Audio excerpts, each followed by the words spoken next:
la dynamique à nommer certains ambassadeurs qui sont à l'étranger.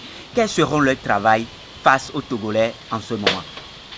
Bon, normalement, quand j'ai appris la nomination des ambassadeurs, j'ai dit, oh, bon, c'est une bonne méthode. Je pensais qu'il y aura des mobiles, des conférences pour montrer ce dans quoi nous sommes. Mais les interventions de ceux qu'on a nommés comme ambassadeurs laissent à désirer. Je ne veux pas tellement aller sur ça. Je pense que bon, ça a été seulement un jeu d'occupation médiatique. Parce que dans des pays, dans des luttes où les gens ont fait choisir, ça a été un phénomène de lobbying.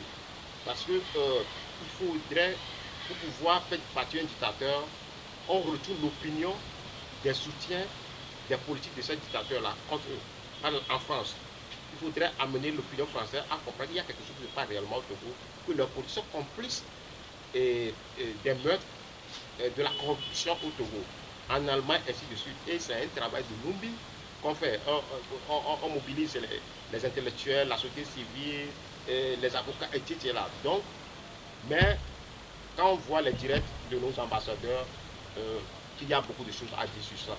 Donc, je pense que le travail est dans la main des Togolais. C'est à nous de présenter la lutte. Parce que vous ne pouvez pas aller convaincre l'étranger en disant que le problème de mon pays, c'est entre un parti politique et le pouvoir en place. L'étranger ne va pas dessus.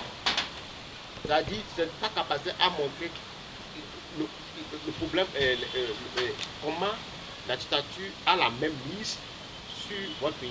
Comment la dictature est devenue un système, un virus. Et comment est-ce que les gens dans le pays sont amnésiques ou bien sont embrigadés par la dictature.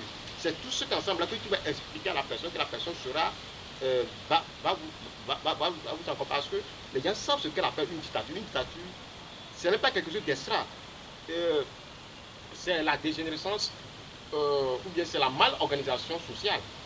Et les gens ont déjà connu ça, les gens ont déjà étudié ça. Donc, quand on va chez une personne, on dit non, le problème au Togo, c'est tel opposant, tel parti politique, ça n'a pas de sens.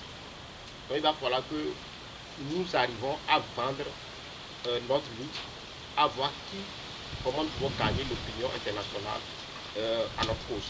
Voilà, quel message Foubi Katakou a pour les Togolais aujourd'hui?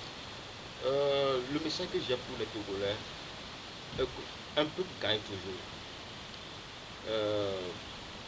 Nous avons encore de l'espoir. Et aujourd'hui, nous avons à notre possession beaucoup d'outils qui nous permettent de mettre fin à cette dictature rapidement. Et ce qui nous manque, c'est la confiance en nous-mêmes, c'est de croire en notre propre potentiel.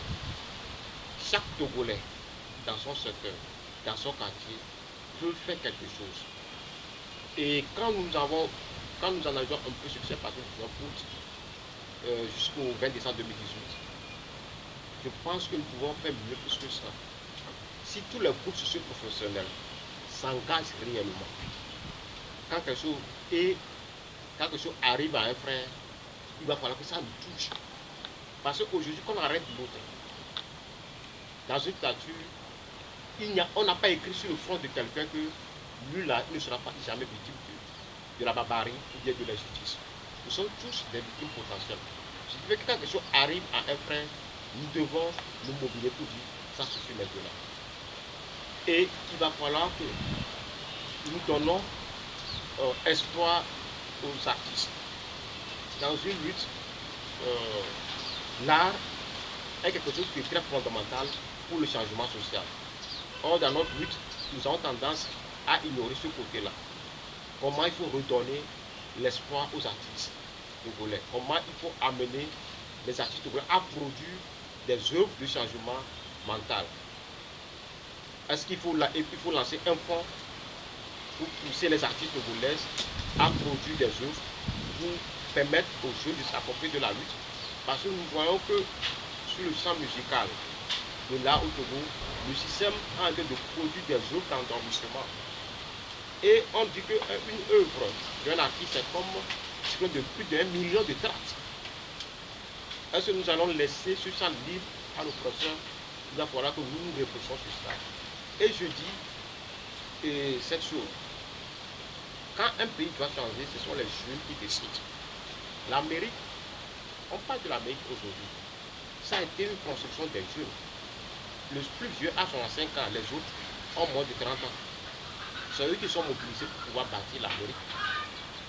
Dans tous les pays, à un moment donné, quand le pays est tombé dans un trou, c'est les jeunes qui se lèvent, qui se décident. Les jeunes n'attendent pas quelqu'un.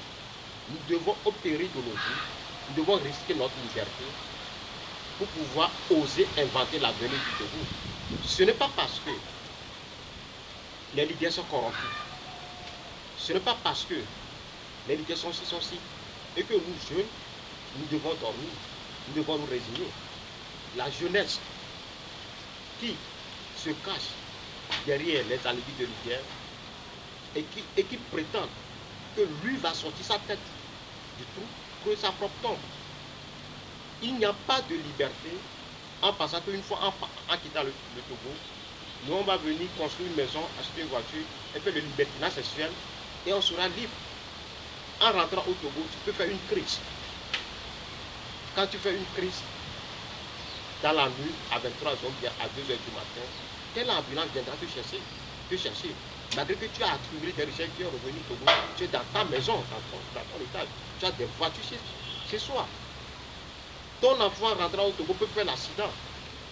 Quelle ambulance va venir la chercher? Donc l'environnement dans lequel nous sommes constitue un danger pour nous tous. Il va falloir que chacun de nous y mette du sien. Nous ne devons plus laisser la lutte dans la main exclusive des partis politiques. Les partis politiques, depuis la nuit des temps, fonctionnent toujours par rapport à leur intérêt. C'est la détermination citoyenne qui encadre les ambitions personnelles des partis politiques.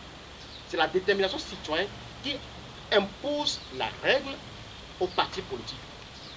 Donc si nous dormons à la maison, nous les jeunes, pensant que nous allons avoir les partis Moïse, Jésus, nous nous trompons.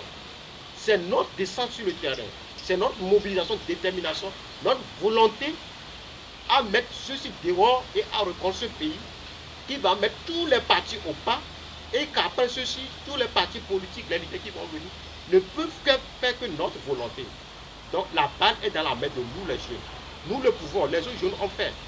Ceux qui ont chassé leur dictateur en Tunisie, au Burkina Faso, au Soudan, n'ont pas 1000 têtes. Ils ne sont pas plus intelligents que nous. Quand nous allons en Europe tous étudier, peut-être nous les Togolais, nous les dépassons. Ceux qu'eux, ils ont eu un peu de courage. Ils ont eu confiance en eux, qu'ils peuvent. Nous le pouvons.